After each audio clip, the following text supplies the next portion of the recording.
Ever wondered how to make bread without yeast or an oven? Welcome to the unique world of no-yeast, no-oven bread making. This recipe is a godsend for those with dietary restrictions or a lack of traditional baking equipment. It's simple, it's quick, and it calls for ingredients you likely already have in your pantry. So if you place. Now, let's dive into the ingredients you will need to make this delicious bread. The ingredients for this recipe are simple, and you probably already have them in your pantry. We're going to need some flour, baking powder, a pinch of salt, milk, and a bit of oil or butter. The twist here is that we're using baking powder as our leavening agent instead of yeast. And instead of an oven, we'll be using the good old stovetop, a simple switch that makes a world of difference.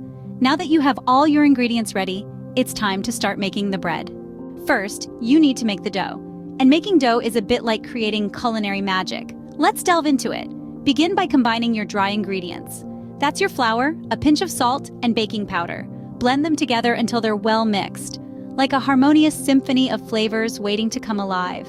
Now it's time to add in the milk. Pour it slowly, observing how it starts to bind with the dry ingredients, creating a texture that's somewhat like damp sand. But we're not done yet. Drizzle in some oil or melted butter. This is your dough's secret weapon, giving it that moist, soft texture we all crave in a good loaf of bread. Now comes the fun part. Roll up your sleeves and start kneading. Work the dough until it's smooth and elastic, transforming it under your hands. And there you have it, your dough is ready. Next, we move on to cooking.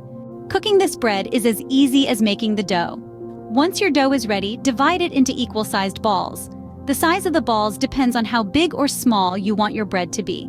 Now take each ball and flatten it with the palm of your hand or a rolling pin. You're aiming for a circle with a diameter of about 4 to 5 inches, but don't stress over perfect shapes. Bread, like life, can be beautifully imperfect. Next, heat up a pan over medium heat. Once it's nice and hot, place one of your flattened dough pieces onto it. Let it cook for about 2 to 3 minutes or until you see it turning golden brown. Flip it over and cook the other side until it matches. And voila! Now, wasn't that easy? With this recipe, you can enjoy bread that's quick, simple, and suitable for various dietary needs. Don't hesitate to mix it up, try different variations, and make it your own. Remember, cooking is all about creativity and fun. Don't be afraid to try new things. Happy cooking, everyone!